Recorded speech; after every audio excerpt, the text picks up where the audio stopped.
ঢাকা সহ দেশের প্রায় সব জায়গায় কয়দিন ধরে বৃষ্টি হচ্ছে। এবারের কুরবানি ঈদ পড়ায় সবারই কৌতূহল, ঈদের দিন কি বৃষ্টি হবে এবং ঈদের পরবর্তী 3 দিন আবহাওয়া কেমন থাকবে। এই বিষয়ে আবহাওয়া অধিদপ্তর থেকে কি জানানো হয়েছে, বিস্তারিত থাকছে প্রতিবেদনের বাকি অংশে। তীব্র গরমের মাধ্যমে ঈদুল ফিতর উদযাপন করতে হয়েছে দেশবাসীকে। তবে আসন্ন ঈদুল আজহায় আবহাওয়া পরিস্থিতিতে স্বস্তি পাবে দেশের মানুষ।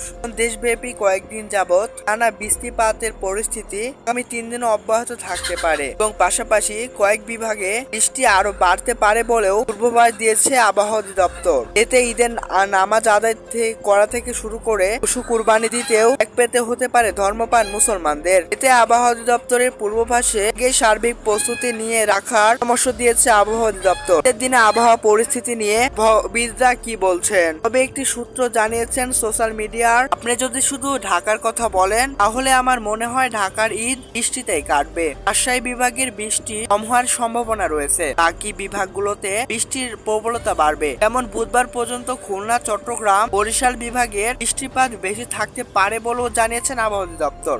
আপনি কোন জেলা থেকে দেখছেন? আপনার পানের জেলা কি 24 ঘন্টায় বৃষ্টিপাত হয়েছে? আপনার মূল্যবান মতামত জানিয়ে দিতে পারেন আমাদের কমেন্ট বক্সে।